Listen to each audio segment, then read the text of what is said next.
Allahumma salli ala Muhammadin wa ala ali Muhammadin kama sallaita ala Ibrahim wa ala ali Ibrahim innaka Hamidum Majid.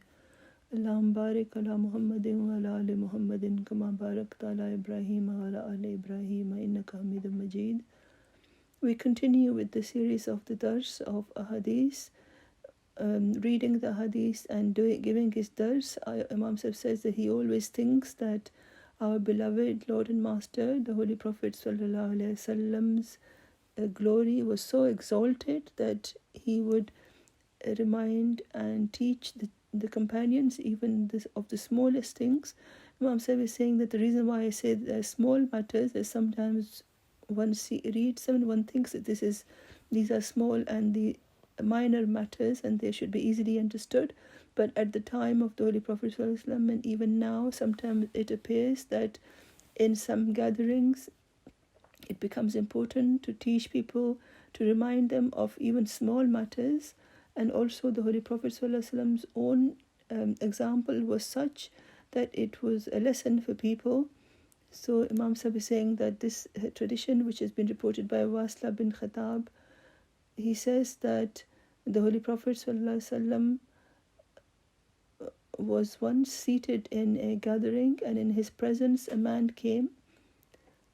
Imam Sahib is saying there is a gathering in which the Holy Prophet ﷺ is seated, and a person walks in from outside, and the person who is narrating the tradition, he says that the Holy Prophet ﷺ moved from his spot in order to make room for him.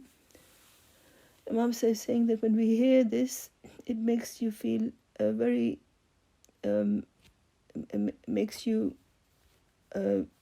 very emotional, that it seems that there wasn't enough space, and so the first person who moved was the Holy Prophet ﷺ himself.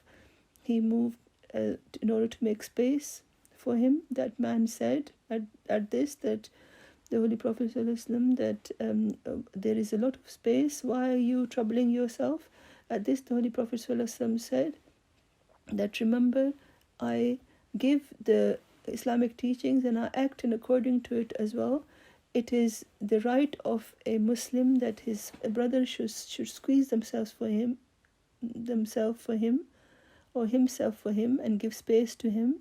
Imam Sahib is saying that sometimes we have in our meetings, someone comes from outside and he doesn't get enough space.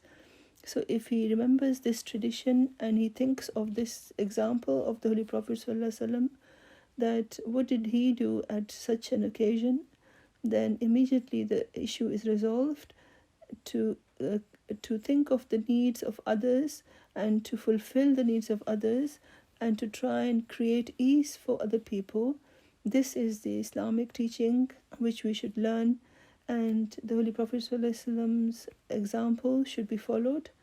The next tradition, Imam Sahib saying that he wishes to relate, Abu Hurairah who relates that the Holy Prophet ﷺ said, and this is also to do with the rules of gatherings, he said that when a person comes into the Jalsaga or a mosque or wherever people are gathered, when he goes away for some need, then when he comes back, he has more right over that spot that he had vacated earlier. This is something Imam is saying that you must have seen many a time when someone joins a meeting and then he leaves for some need or for some purpose. So he goes, and this tradition reminds us that if someone goes to attend to a need, then in place of him, you should not take over his spot and you should think that this has become mine now. This is wrong. The person who sat there before, it is his spot, and if he's gone to attend to a need, then it is his right to sit back at that spot. And this is the lesson that this tradition teaches us, that the Holy Prophet ﷺ said that if a person goes to attend to a need, it is some compulsion due to which he has to go, then when he fulfills that need, then he should be able to sit where he in that spot which he vacated earlier. They are very beautiful words. look at how the Holy Prophet ﷺ took care of and tried to protect the rights of every person. The Holy Prophet ﷺ, this was his noble characteristic, that he would take care of people's feelings.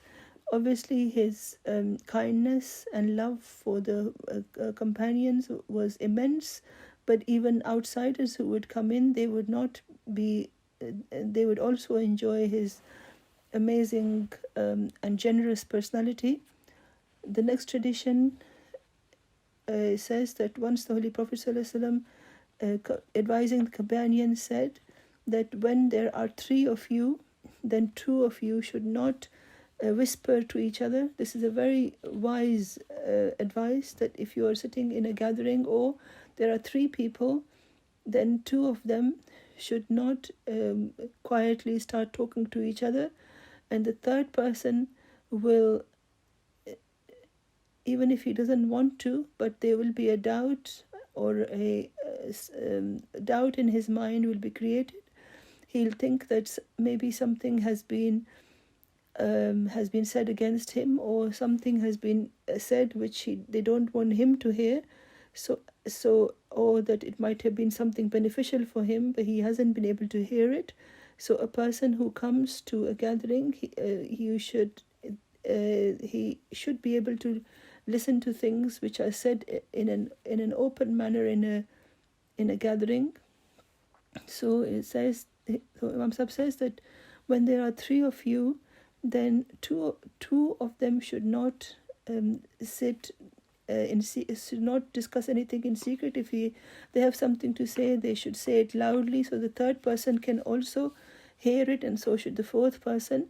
So at that time, to whisper a secret to each other creates doubt in people's minds and anxiety in people's minds. And then the Holy Prophet ﷺ also advised that until you meet people, until you meet them well, until you mix with them, then you should speak in a clear, loud voice, so that nobody can become anxious. Otherwise, that person can be worried as to what was said about him, or what was said. So to create anxiety for other people, this is not the proper way of behaving. So the issues, the matters which should be kept in mind in a gathering, this is extremely important, that you should take care of your companion. You should make space for the person who's coming. You should welcome him, and then with an open heart you should welcome people. And you should not say anything which should make the other person uncomfortable. And if a person has to go somewhere, then his right for that spot that he vacated still remains, and he has full right to go back and sit there. Imam Sahib is saying that the third thing that we heard was that if there are 3 people, then 2 of them should not sit together and speak in secret, because the third person can then be wondering what it was that has been hidden from him. So these are some examples with regards to the rules of gatherings. Imam Sahib is saying that if we combine all the traditions, there are many traditions which speak about the rules of gatherings, but these have been chosen, and we should always remember them. Sometimes one forgets the small things, and one remembers, by the grace of God, one remembers the major matters, and one acts in accordance with them. But sometimes they are minor things which are based on wisdom and on the truth. Sometimes people forget them and think that this is only a small matter. If you do it or not do it, if you remember it or not remember it, what difference will it make? But these hadiths remind us that the Holy Prophet ﷺ would always remind them, and we used to bring their attention towards these small matters, and would advise them that this is how they should act in accordance to his commandments. And then they also saw the Holy Prophet ﷺ's own example, that he himself got up and made space for a person who came in from the outside. What a great example of the highest of morals that the Holy Prophet ﷺ displayed to us. May Allah enable us to act in accordance with the Holy Prophet ﷺ's commandments and his advice from the bottom of our hearts. May Allah enable us to do so. Ameen, summa ameen.